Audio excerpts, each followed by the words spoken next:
কখনো আমার সাথে রিলেশন রাখবে না, আমারে কথা বলবে না, বিয়ে করবে না। এখন কি আবার করণীয় কি? আমার তো মরণ ছাড়া কোনো উপায় নাই। ঝালকাঠির কাঠালিয়া উপজেলার জোরখালী গ্রামে প্রেমিকের বাড়িতে বিয়ের দাবিতে অনশন করছেন 18 বছর বয়সী এইচএসসি পরীক্ষার্থী।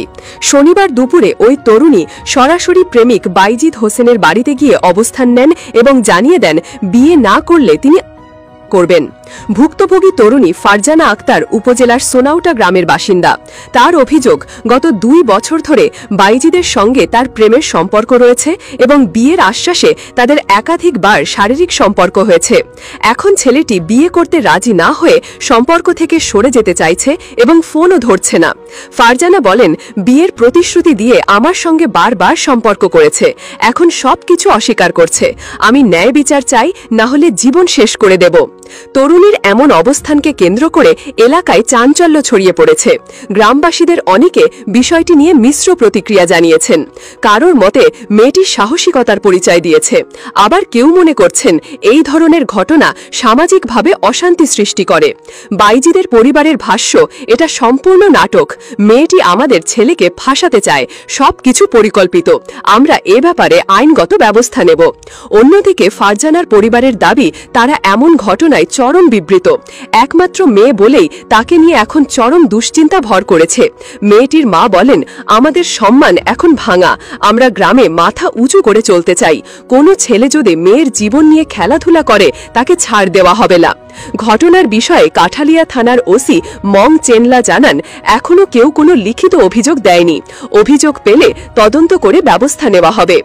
এই অনশন কেবল প্রেম বিয়ের দাবির একটি ব্যক্তিগত লড়াই নয়, এটি সামাজিকভাবে নারীর নিরাপত্তা, সম্মান এবং অধিকার নিয়েও বড় প্রশ্ন তুলছে।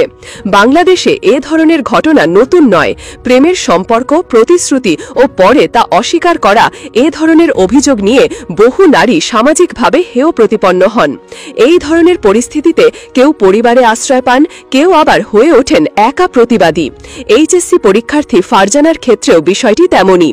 একজন শিক্ষার্থীর জীবন যেখানে পড়ালেখা ও ভবিষ্যৎ গড়ার সময়, সেখানে তিনি লড়ছেন নিজের অধিকার আদায়ের জন্য।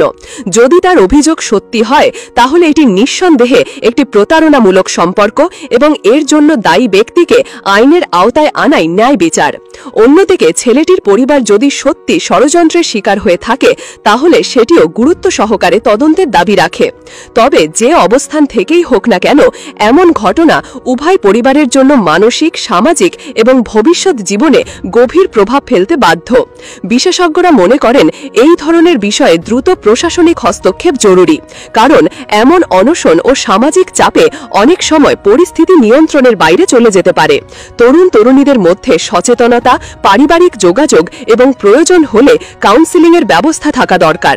বর্তমানে ফারজানা অনশনে থাকলেও পরিস্থিতির অবনতি হলে প্রশাসন কিংবা স্থানীয় জনপ্রতিনিধিদের এগিয়ে আসা প্রয়োজন, যাতে তার জীবন এবং ভবিষ্যৎ দুই সুরক্ষিত থাকে। এই ঘটনা আরও একবার চোখে আঙুল দিয়ে দেখিয়ে দিল, বাংলাদেশের সমাজে প্রেম সম্পর্ক এবং নারীর সম্মান বিষয়ক আলোচনায় অনেক শূন্যস্থান এখনও রয়ে গেছে। সচেতনতা, আইনি সহায়তা এবং সামাজিক দায়বদ্ধতাই পারে এই ধরনের ঘটনার পুনরাবৃত্তি রোধ করতে।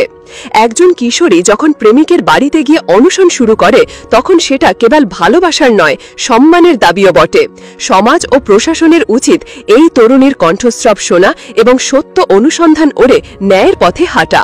পরবর্তী পদক্ষেপে এখন সবার দৃষ্টি আইন শৃঙ্খলা রক্ষাকারী